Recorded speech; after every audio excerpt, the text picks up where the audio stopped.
Hello, I'm Bronwyn Williams and welcome to the launch of RAPT BizTrendsTV, a collaborative first between Bizcommunity and RAPT Creative.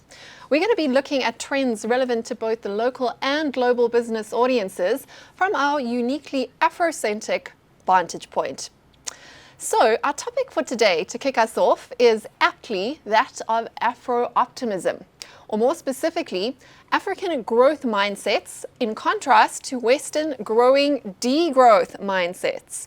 This is a massive trend, and it's something that has certainly been on our minds, given recent research that shows that young Africans are far more optimistic about the future in general, and artificial intelligence in particular, than young people in the global north, that is Europe and the Americas. And to help us dive into this trend and why it matters to you, I am extremely pleased to welcome our guest for today, Li Ndube. Welcome, Li. Hey, thank you, Bronwyn. It's a pleasure being here. Looking forward to our chat. Excellent. So Li is a pioneering entrepreneur and strategist with over 15 years of experience in the ad agency and advertising space. His work has culminated in his creation of an award-winning generative AI project, which is attracting global investor interest and collaborations, and we'll get into that in a second. But to kick us off, Li, let's come back to our topic for today, which is that of Afro-Optimism. In this context of a Western world that is starting to see its future as being smaller and its place in it being very literally smaller as their populations start to decline, in contrast with this wave of African optimism despite all of our challenges. I find this so interesting. The West that has so much is so pessimistic about the future, and Africa, which has so many problems from electricity to water to all the basics, all these challenges that we have, yet we still have this greater sense of optimism. What are your thoughts on this trend? Why do you think it is important? And what other trends perhaps does this connect with? Great question. So I think for me, it's as simple as to contextualize it for a South African person, right? Think of yourself dealing with people who feel they have nothing to lose.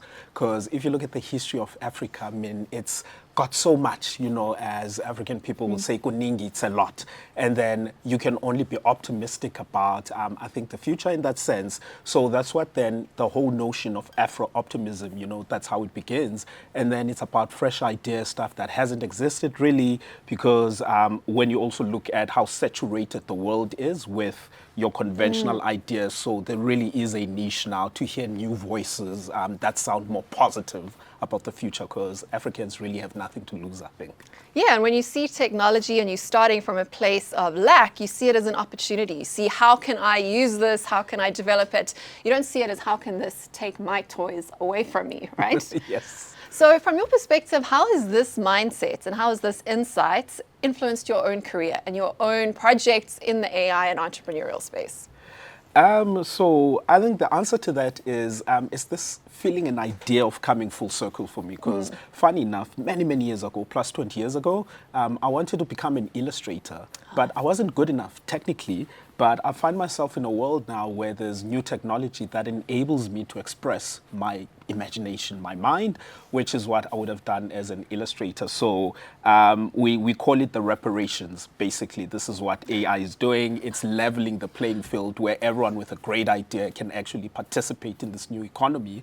And that for me has been kind of like the journey. So working in advertising, you're in the space that's just flowing with ideas, brilliant people who think brilliantly. But the one thing I've always criticized is this scientific notion of being able to replicate success. Because what I feel about creative people, they lose interest very quickly. They move on to the next one. So I'm looking at how do I optimize models and systems, and that's where the entrepreneurship comes in, because I want to replicate something until I hit diminishing returns, and it's something I actually learned through advertising as well. So that's how it all meshes up. But this idea that I actually don't need like big teams, I can work independently and achieve so much with the power of artificial intelligence. Yeah.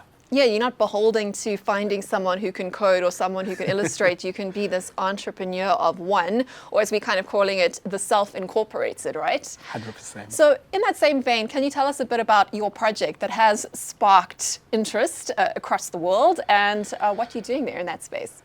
That's quite an interesting question. I'll try not make it somber. So what happened in my personal life, about 3 years back, I lost my dad, and I had this yearning of telling my story, you know, and I visualized it through a graphic novel called Blower Samurai, because I envisioned my story captured as a hero's journey of this African samurai, but the whole plot is about this boy whose dad disappears, so he goes on a journey to find him. And that's kind of linked with my personal story, the relationship I kind of had with my dad. So to be honest with you, it was kind of like an ode, an appreciation, that kind of story.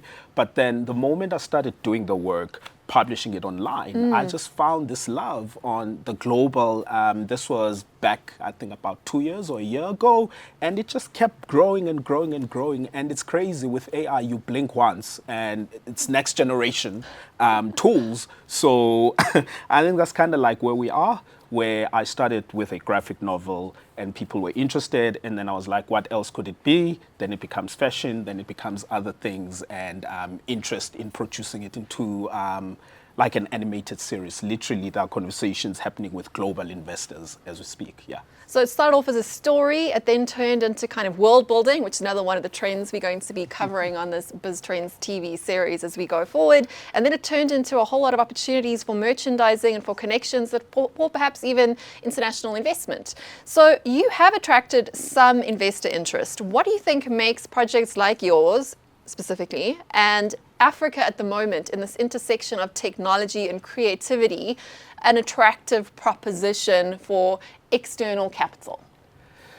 I mean, when you look at capital, the whole point is to generate more capital. When you look at entertainment, stories move the needle.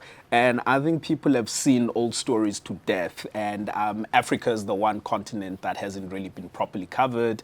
And what you're finding now, I think, is this interest from global people to hear these new narratives simply because consumers love them. I'll give an example with Black Panther, for example. I mean, if you look at the wonder it's done for Marvel, it just shows you this appetite there is in looking at African stories, but reimagined. So gone are the days of Shaka Zulu. I think partly interlinked with Afro-Optimism is this idea of how can we envision ourselves, how can we present ourselves differently, whether it be through science fiction or fantasy or stuff like that, which has never really happened before, because stories that used to come out of Africa were based on folklore, history, like bad things happening, whereas right now, I think we are more empowered as storytellers to like take it wherever we want, which is why I thought a blend of Japan and Africa to come up with a completely new story and aesthetics. It's something interesting, and the interest I've gotten actually kind of validates that I was right about that, yeah.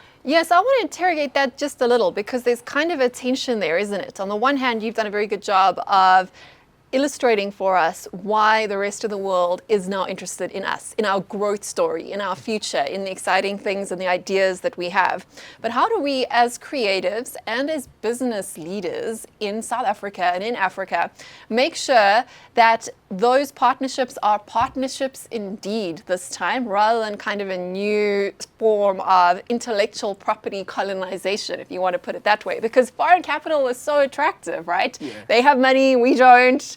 But at the same time, how do we make sure that we're not sort of selling our baby? And I know you've wrestled with this yourself as a creator when you've been approached by people who want to put capital into your project, but it comes with some conditions. How do you balance that? How do you balance framing a new narrative for how Africa works with the rest of the world? No, absolutely. I think the new thing we could do right now is to look at business in Africa as a platform. What have we got? We've got the numbers, we've got young consumers, we've got this crazy adoption of new technology.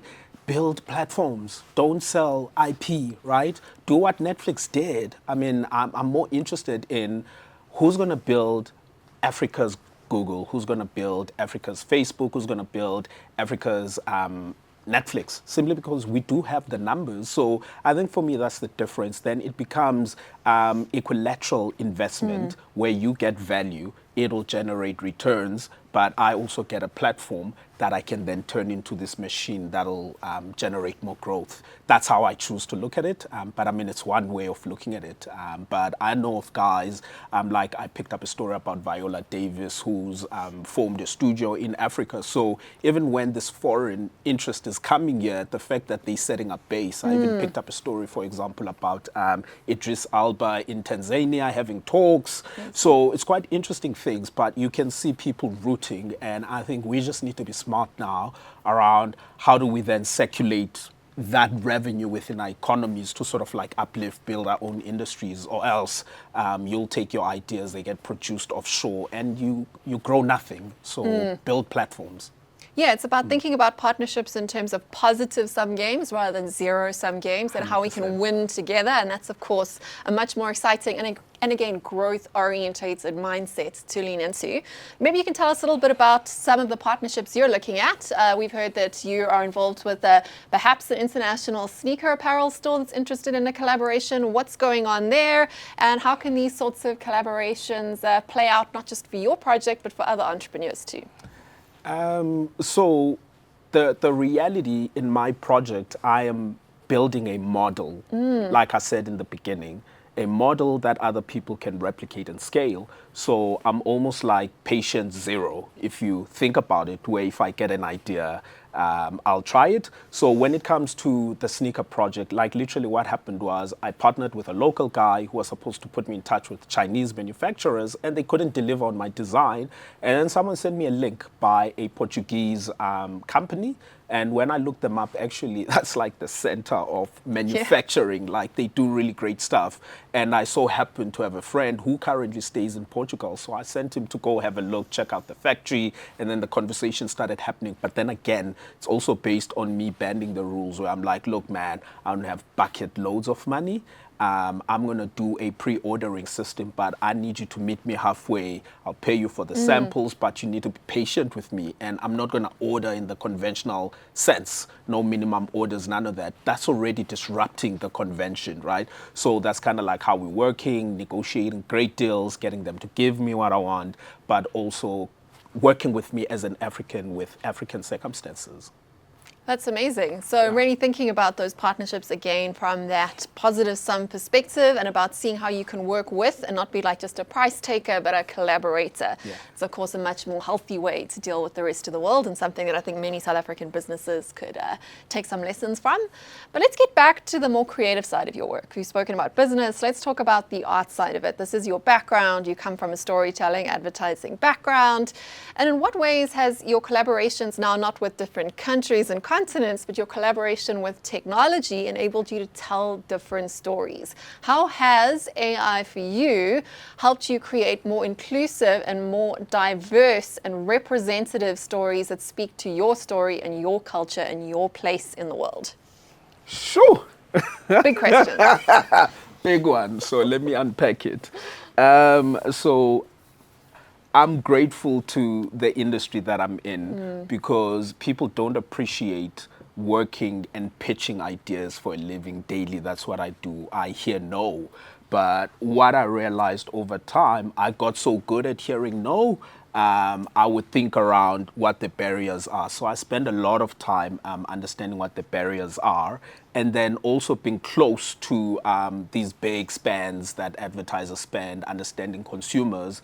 I kind of also cheated in a sense because I knew what people were receptive to, and then I kind of positioned myself accordingly. So what it does now, it takes a guy who's really trained in how to sell ideas, in how to envision ideas, who kind of has a commercial acumen, and then you put him in the world of story, because that's my default setting. Like, I was really great with art, but then I learned other tools as I grew, and I'm bringing them back now in terms of enhancing the art, because there are guys who are 10 times better than I am, but because they don't have the network, they don't know how to put themselves out there, they don't know how to build business cases, their stories sadly won't see light of day, which is what I am actually trying to address. with my project, where I can now become an enabler myself, because I understand the technology, the consumers, the trends. I know how to build cases. I've learned so much in the past 2 years that I can now go back and say, here is the model, this is how it works, this is how we all plug in. And that on its own is a massive business opportunity, with me central. Amazing. So let's stick with that. Wearing your advertising, your ad man hat, what advice would you have for other African creators and brands who want to explore AI-generated world building and character building? How can they harness AI to create interactive, personalized animation experiences that can actually engage with audiences, with our African history, mythology, and value? So the first piece of advice would be, do your research, like do due diligence, right? Create something that people love. You know, sometimes it's easy to be caught up in your own head, but if you do your due diligence, you learn the art of compromise, which is what strategy is based on. Or else we become purists, and then you'll produce this thing no one actually wants to engage with, number one. But then number two, like, be so close with your target audience. It could be anyone. And if anything, we're learning through platforms like your Reddits, for example, those communities which I'm in, your Discord. There's a community for everything. Even if you wanted to create something about snail ninjas, I'm sure you'll find people interested in that.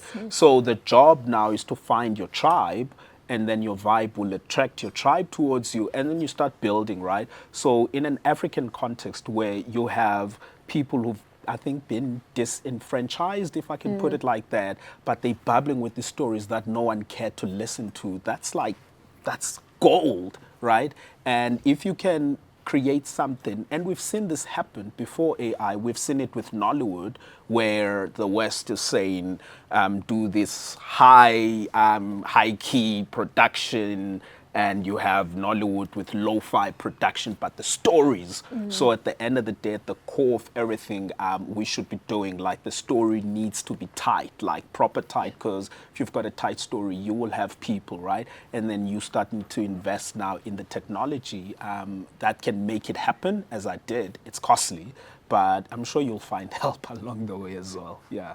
And the technology is getting cheaper. That is the amazing thing. I mean, we've seen the breakthroughs with like OpenAI to DeepSeek, and the trajectory there is lower, which means more accessible. But again, it also means more competition. It means, like you say, really focusing on your tribe and connecting and collecting with people that really speak to whatever that vision is that you're trying to build. Yeah. But thank you so much, Li. You've been very generous with your insights and with your experience and your advice. To end off with, what is next for Afro-Optimism in general, and what is next for you, Li? Thank you for such a great question. So I'll start with what is next for me, right? I think what is next for me is continuing on the journey that I'm on, demonstrating this model, and then if it inspires someone, I think that then spreads the optimism, right? If I could get one person like me in each African state, I think that could be a great thing, because you have 50 plus visionaries and we're all working towards the same goal, right? But I think what it does then start creating this idea of how do we view ourselves as Africans, you know, how do we view entertainment? Then we can establish our own, I'm not going to call it Hollywood, but I'll just call it Afro-Topia of some sort, right? In entertainment, but we're just something built by Africans for Africans. Yeah. Thank you so much. Well, we hope you enjoyed this episode of the what, who, when, where, and how of localized trends. Please like and subscribe and follow us on BizTrendsTV. Follow Biz Community's official website and all the channels, as well as the channels of the Real Network across all your favorite social platforms. And on behalf of me, Bronwyn Williams, and my guest, Li Ndube, and Biz Community and RAPT Creative, thank you so much for watching.